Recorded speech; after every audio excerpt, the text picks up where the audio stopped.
I guess like it's not an anomaly. I wouldn't say it's a trend, but it's something that is definitely changing in our industry. Is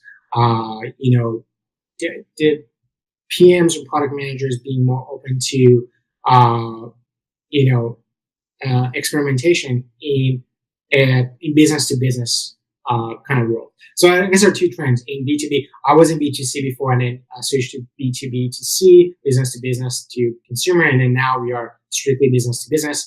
So there are different trends in each of those. So I guess for uh, B2C kind of product managers, they've always been really focused on experimentations, A/B testing, multivariate testing, trying different things, and optimizing the process. That hasn't changed, still the same. B2C customers are a lot now more focused on, I think, like the developing strategies around these experimentations. I've noticed a lot of better experimentations being done in that space. Instead of just going experimenting for the sake of experimenting, a lot of B2C product managers have noticed that they now have a very solid strategy around why they're doing the experimentation. And it aligns really well with their business strategy and aligns really well with their mission statement. Um, in a B2C or B2B, which are very similar because, again, B2B to C, business to consumer. The only difference is that, actually, let me talk about B2B first and then go to B2B to C. So B2B, business to business, I think the biggest thing that it is hard, I get it, it's really hard when you're working with businesses to experiment and try things that are not stable or things that are not validated, because at the end of the day, if you have a very expensive platform and service that people are paying for, they expect stability. They expect, a certain level of offering that they expect, and it's a lot harder to be able to do experimentations and try things that are not quite done yet. You're just kind of trying different ideas and you want to see which one takes off. And then the other problem with B2B is that you're not getting the same level of engagement per se as B2C. The customers might not log into your platform, once a day. It might be once a week or once every other day. And they might not even see that feature per se. They have a very specific workflow. They go through that workflow. They might not see that thing that you're experimenting on.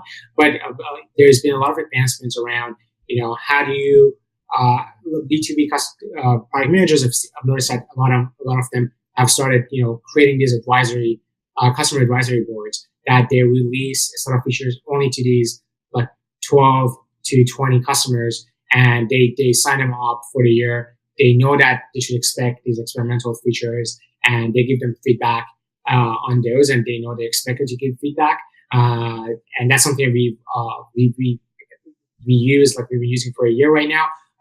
But when I've been to a few talks in San Francisco, New York, and Toronto, I've noticed a lot of these talks are going.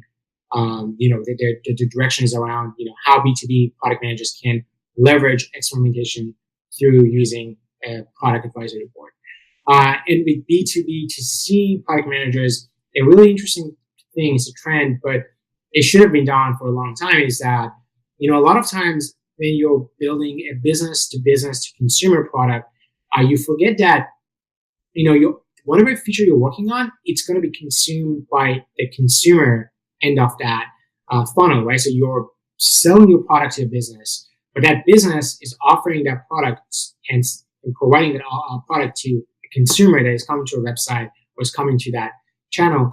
So what I've noticed a lot now is that, and again, you should have been a long time ago, but through a lot of the meetings that I've been to and the talks that I've signed up for, been to, like now finally this transition is happening to setting up customer interviews and with the consumer side of that product, not just with the businesses you're working with, but with the consumers of the product that you're building for those businesses, and understanding their needs and their jobs to be done and what their feedback is about your product.